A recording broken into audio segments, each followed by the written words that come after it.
Vocês pediram e eu vou gravar aqui então um vídeo a respeito do canabidiol. E neste vídeo a gente vai entender tudo sobre ele. Será que pode ser usado por gestantes? Ele é útil no tratamento do câncer? Para que tem evidência? O que é estudado a respeito disso? Então acompanha comigo aqui no vídeo de hoje.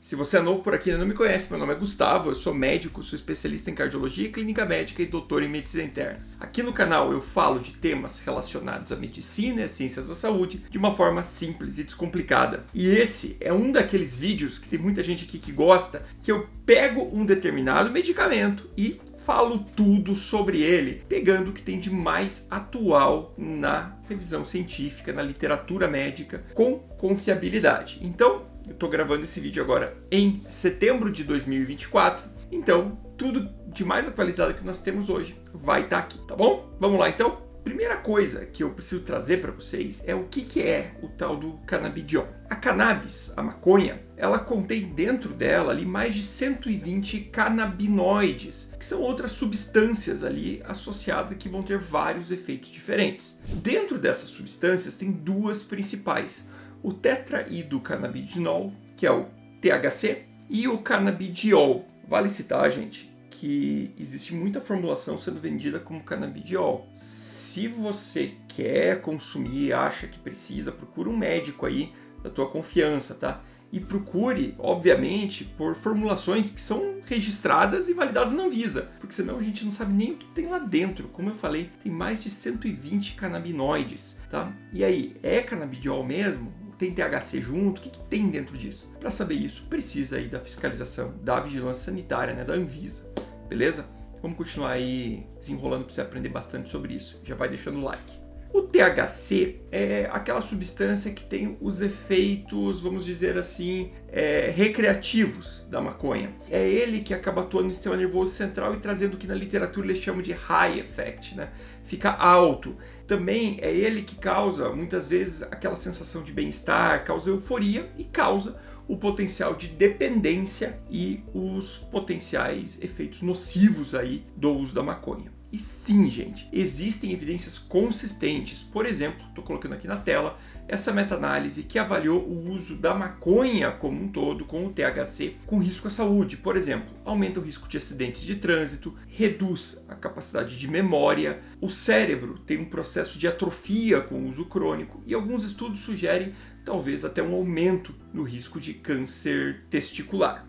Sem falar em quadros de depressão e lentificação da fala e do raciocínio. Então, sim, a maconha traz problemas para a saúde, mas não é isso que a gente quer discutir aqui. Também não estou aqui para discutir liberalização ou não, até porque isso aqui é uma questão muito de opinião. A gente vai falar de fato, então eu vou falar aqui do medicamento, que é o canabidiol. Até um tempo atrás eu vi as pessoas comentando aí na internet que usar o termo canabidiol era só para você não usar o termo maconha. Mas não é isso, tá? De fato, ela é uma substância extraída a partir da maconha que não vai ter estes efeitos do THC. Então, são duas coisas diferentes aqui. E o canabidiol ficou muito falado aí nos últimos tempos, né? Tem muita gente falando a respeito dele, do que ele poderia ter benefício ou não. Então, para trazer para vocês aqui, eu utilizei essa revisão que está aparecendo na tela aqui, do BMJ. Ela é simplesmente a maior revisão que a gente tem no momento a respeito de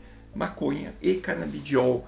Ele pegou basicamente todos os estudos que nós temos e condensou aqui numa revisão única. Para quem não está familiarizado aí com o inglês, eu estou colocando também aqui no primeiro comentário fixado um estudo da Fiocruz, que ele tem ali uma linguagem mais acessível, mas ele também faz uma revisão muito boa, tá bom? Então quem quer informação complementar, entra ali embaixo.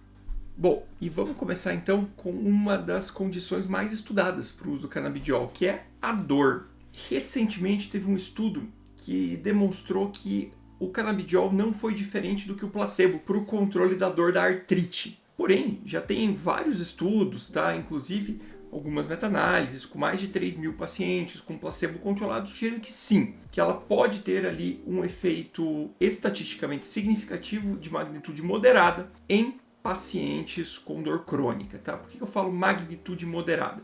Porque ele é estatisticamente significativo, mas na escala da dor, o quanto que ele impacta, ele entraria ali como um analgésico moderado. com alguns estudos sugerindo em torno de 30% na redução da dor de pacientes com dor mais intensa, né? E esses estudos nos pacientes com dor também demonstraram uma incidência ali um pouquinho maior de transtornos psiquiátricos em pacientes que utilizaram o canabidiol para o controle da dor. Mas também é uma magnitude pequena, apesar de estatisticamente significativo. Então, a princípio, nós temos uma evidência que sim, o canabidiol pode ser utilizado para o controle da dor. E só antes de continuar, queria só fazer aquela ressalva de sempre, né? Isso aqui é um vídeo informativo e científico. Se você acha que você pode se beneficiar do medicamento, procure um médico da sua confiança para falar sobre isso, beleza? Vamos continuar para os próximos aqui. Bom, já quanto à ansiedade, né? Existem alguns estudos, sim, mas eu fui ler eles e são estudos pequenos, estudos com 10, 20 pacientes. Um deles que eu achei curioso sugerindo que talvez a dose efeito para ansiedade ela seja uma curva em U, ou seja, doses muito baixas aumentariam a ansiedade e doses muito altas também, tentando atingir aqui um nível ideal. Estes estudos eles foram em fobias de falar em público. Então eles usavam o teste de fala em público para ver o nível de ansiedade do paciente naquele ponto. Então, neste contexto, ele aparentemente teve um benefício. Porém, os estudos positivos, de fato, eles são muito pequenos. Muitos estudos não são nem placebo controlados, você só tem o efeito da droga ali e diz que melhora ou não, o que não nos permite tirar a conclusão. Ainda mais quando a gente está falando de transtorno psiquiátrico, cujos sintomas são subjetivos. O placebo pode ter sim um efeito forte aqui, então você precisa ter este efeito controlado. Sem falar que nesse tipo de estudo pode ter outro tipo de efeito também dentro, que é o efeito Hawthorne, que o paciente não é nem efeito placebo, é o paciente mudar o seu comportamento ao saber que ele está sendo observado. Então, quando ele sabe que muita gente ele vai estar todo dia ligando para ele, avaliando de tempo em tempo, o paciente às vezes começa a mudar o comportamento dele pelo fato de estar no estudo. Então, isso também pode afetar. Em muitos estudos, você só dava o medicamento e via o que acontecia.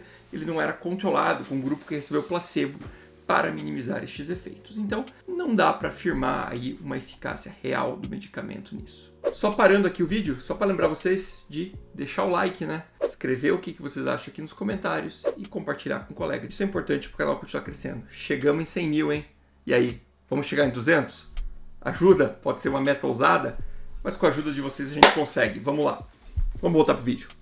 Outra situação que é muito parecida com pouquíssimos estudos é na questão da esquizofrenia. Na esquizofrenia tem estudos pequeníssimos, alguns sugerindo potencial benefício e tem até outros estudos sugerindo aumento do risco de psicose. Então não dá para afirmar também um benefício. Já a epilepsia seria talvez onde eu diria que tem mais estudos sobre tudo isso. A epilepsia tem muito trabalho mesmo, meta-análises e estudos controlados demonstrando um controle das crises, especialmente naquelas epilepsias refratárias, em que já se utilizou outras linhas de terapêutica sem sucesso. Boa parte dos estudos são na faixa etária pediátrica, então demonstrando aí sim um potencial benefício. Porém, apesar deste bom controle na epilepsia, também existem efeitos colaterais, sendo os mais comuns a sonolência, diarreia e alteração de apetite, como está aparecendo aqui na tela os dados de estudos que fizeram essa avaliação. Também existem estudos com benefício para sintomas de espasticidade, tá? Que é aquela rigidez muscular, especialmente nos pacientes com esclerose múltipla. Mas vale citar que nos pacientes com esclerose múltipla só houve benefício em 2 sintomas, que foi a espasticidade e em alguns estudos sugerindo benefício no controle da dor. E agora umas outras condições que eu vou passar rapidinho aqui, tá? Porque a evidência de fato ela é mais fraca nesse contexto. Em controle de sintomas de Parkinson, que alguns estudos sugerem aí um potencial benefício. Para a melhora do sono, com alguns estudos sugerindo benefício e outros não, todos pequenos, com pouco controle, todos aqueles problemas que já citamos. Diabetes tipo 2, não tendo benefício mesmo em estudo pequeno. E melhora dos sintomas em pacientes com síndrome do intestino irritável. Porém, em pacientes com doença de Crohn, não. Vamos diferenciar aqui. A síndrome do intestino irritável é uma hipersensibilidade do trato gastrointestinal. Posso até gravar vídeo sobre isso no futuro. enquanto que a doença de Crohn é uma doença inflamatória do intestino, ou seja, ela tem uma agressão real ali, enquanto que a síndrome do intestino irritável é mais uma hipersensibilidade ali à alimentação que piora a qualidade de vida do paciente, e ali parece que pode ter um potencial benefício. Bom, eu sei que tem duas coisas que você deve estar se perguntando agora. E câncer, Gustavo? E câncer? Trata câncer? Bom, temos evidências boas que sim, tratam os sintomas especialmente da quimioterapia, especialmente náuseas e vômitos. Tá? Existem estudos moleculares pequenos sugerindo que ela possa ter um efeito sinérgico com a quimioterapia, potencializando até o efeito quimioterápico. Mas isso tudo é ainda especulativo e estudo de base fisiopatológica. Eu já falei isso várias vezes aqui no canal, que às vezes o que faz sentido fisiopatológico, o que faz sentido na bancada, não se repercute clinicamente. Então não dá, você não pode pegar um estudo em rato e querer extrapolar para humanos, tá? Você precisa de todo um caminho dentro disso para chegar a tirar algumas conclusões sobre o assunto. E gestante, Gustavo, pode usar? Pode usar em gestante? Então, a gente não tem estudo em gestante. O que a gente tem é estudo de consumo de maconha em gestante, mas não do canabidiol. E a maconha em gestante está associada com muitos danos, entre eles o baixo peso fetal, trabalho de parto prematuro e uma incidência maior de internações em UTI neonatal dos recém-nascidos. Então, aumenta sim o risco para o feto o uso da maconha. Do canabidiol não temos dados e, obviamente, aí quando você não tem dado, o que você faz aqui neste caso? Você vai para o mais próximo, que seria o uso da maconha. Então, ninguém vai desenhar um estudo aí avaliando o canabidiol. Isso aqui vai ser estudado no decorrer do tempo, quando pacientes que estavam fazendo uso descobriram que estavam grávidas e vai vendo o que vai acontecer. Mas não que alguém vai randomizar uma gestante, até porque isso seria extremamente nocivo e até me lembra um fato da história que é péssimo da medicina, que foi o caso da talidomida, que foi um dos primeiros vídeos que eu gravei aqui do canal. Tá? Vou deixar ele aqui no link e lá no card final também, para vocês assistirem na sequência, porque ele conta uma história interessante e mostra como a gente precisa ser prudente na avaliação das terapêuticas indicadas. Bom, em resumo, o canabidiol ele não é maconha, tá? E ele é sim promissor em algumas terapias, e eu elencaria aqui principalmente 1. A epilepsia, 2. O controle da dor e outros sintomas associados à quimioterapia. Com menor nível de evidência, poderíamos citar ainda o tratamento da espasticidade na esclerose múltipla, síndrome do intestino irritável, também algum uso específico ali em pacientes paliativos não oncológicos. E aí, gente? Gostaram do vídeo? Fiz um apanhado geral aqui. Tem alguma coisa que eu não abordei aqui que você gostaria de saber? Escreve aqui nos comentários, deixa o like e compartilha com quem possa se interessar.